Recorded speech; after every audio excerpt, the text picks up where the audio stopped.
Kom med indenfor, men pas på hovedet. Det er den her vej til paradiset, hvor vi laver rigtig gode flødeboller. Det er vigtigt løbende at trække op. Hver dag så går jeg flere ture i produktionen. Det giver mig ro i maven at kunne gå her flere gange.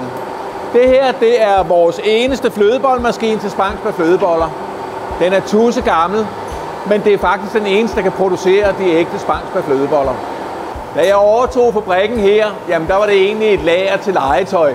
Det synes mine børnebørn var meget spændende, men nu er de også blevet ret begejstrede for, at det er en flødebollefabrik. Det er som sagt vores eneste produktionsbånd til vores Spangsberg Flødeboller. Spangsberg Flødebollefabrik er egentlig ret lille. Vi har regnet ud, at jamen, vi kan have 8-10 af vores fabrikker på en fodboldbane.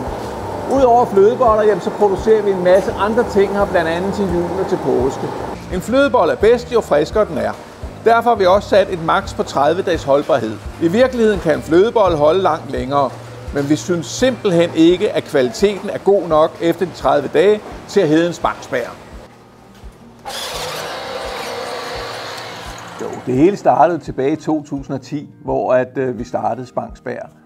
Og jeg kan huske, at hele min familie og alt, hvad vi kunne skrave sammen af venner og bekendte, de kom ud og hjalp med at pakke, hvor de nu kunne. Ønsket med Spangsberg altid være at skabe glæde og luksus i hverdagen. Dertil kommer vores slogan, du må godt, som jo er så aktuelt og vigtigt. Vi skal huske at leve livet. Det synes jeg er vigtigt. Og netop det har Spangsberg altid gjort meget ud af at udtrykke i vores mange reklamefilm. Først med dommeren og de mange paragrafer, som giver udtryk for, at vi godt må huske at forkæle os selv lidt med lækre produkter i hverdagen.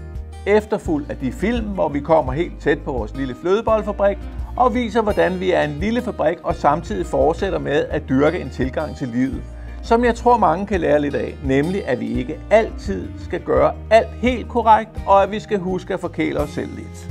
Den tilgang er faktisk blevet ånden både hos min familie derhjemme, men også her hos min Spangsberg-familie på fabrikken. Det hele det startede jo faktisk med dessertchokolade, som vi ville lave til firmagaver. Så kom sæsonvarerne, først med julegodter og efterfølgende påskeæg. Påske og specielt julen er jo en helt speciel højtid med tid til familien. Og det vil vi gerne sætte ekstra fokus på og skabe noget unikt. Noget man kunne nyde om aftenen til selskabet eller direkte fra poserne. Vi elsker at udforske nye smagsoplevelser og koncepter, og derfor fortsætter vi med at opfinde nye og spændende produkter. Vores rejse inden for chokoladeuniverset er langt fra over, og vi ser frem til at dele endnu flere lækkerier med jer i fremtiden. Du må godt forkæle dig selv. Du må nemlig godt.